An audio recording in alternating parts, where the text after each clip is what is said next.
Man, this film was such a mixture of emotions. Okay, so Me Before You is about a man named Will who was this rich, successful, loving life person who gets injured in an accident and ends up being paralysed from the neck down. His parents then hire him a bright, bubbly, yet slightly unambitious carer called Lou. Her job is basically just to kind of cheer him up, keep him company and make him feel better as he goes through this loss of identity by kind of just losing everything he had going for him in his head. And as you'd expect in a film with a name like Me Before You that deals with themes such as disability and loss of identity, you'd expect it to kind of pull on the heartstrings.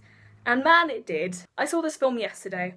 I was also going to film my review yesterday, however I could not because my face was a blotchy red mess. And while I did have problems with slight aspects of this film, I think the bottom line is that it did affect me, and something needs to be said for a film that can actually hit you the way it hit me yesterday, and there's obviously some good in amongst the kind of slight issues I have with it. Because with a film like this, it comes down to characters and the lines they have written for them. There's no fancy CG to criticise, there's no choreographed action sequences, it's just the characters and what they have to say and do. And I love the performers in this film. I adore Sam Claflin, I adore Emilia Clarke. It was nice seeing Jenna Coleman not be the reason I want to stop watching something I love.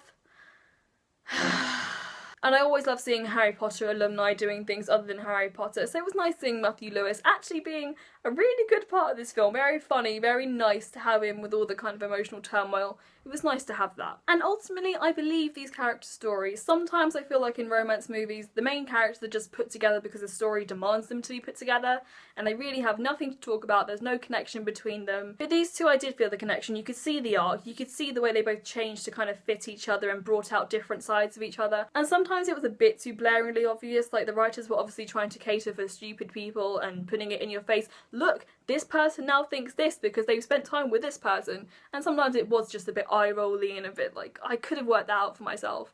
But I could still see it. Even when it wasn't mentioned, you could see the journey that these two went on together. And despite being really quite serious in terms of its content, it still managed to be funny. I didn't expect this film to make me laugh, and it was actually really funny. There was a moment when I was in absolute hysterics, and about 5 minutes later something very, very serious was happening and I was crying. It's just, if a film can do that so quickly, I have to give it praise. But when films are so dependent on performances, sometimes little things can stick out to you and you just feel like they could have been done so much better. I thought Emilia Clarke played quirky really quite brilliantly. I never quite noticed it before, but she really is what I like to call an eyebrow actress. She just acts from like here above. However, I wasn't so convinced about her emotional scenes. I thought Sam Claflin was consistent all the way through. I thought he was fantastic with every emotion he played.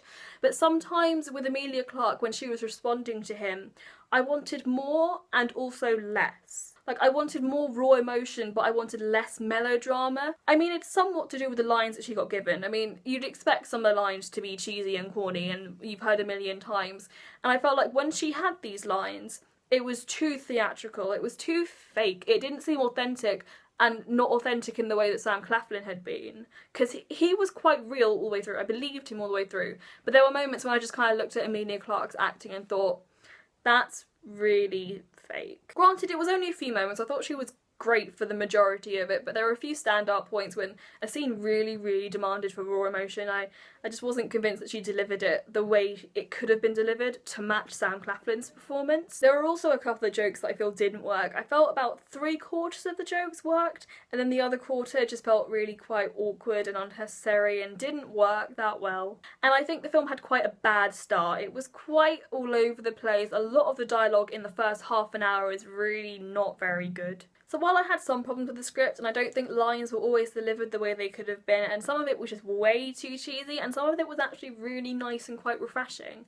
So it was just kind of the contrast between the good and the bad that kind of made me feel a bit about it.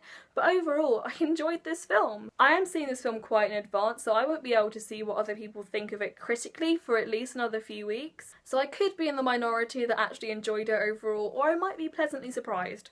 And I might find that other people, while having their problems, did overall like it and appreciate it and were deeply affected by it, because needless to say I was quite deeply affected by it. So overall, I thought the script was slightly inconsistent, but it was more in the favour of the good. I thought Sam Claflin's acting was very, very solid, whereas Emilia Clarke's took a few dips every now and then, but I thought she played the overall quirkiness of the character really, really well. I liked the humour in the film, even though some of it didn't always work. When it did work, it had me laughing like no tomorrow. And a lot of it is kind of awkward laughing, like, should I be laughing at this? And that's my kind of humour. I like things that I kind of think I shouldn't be laughing at, but I do.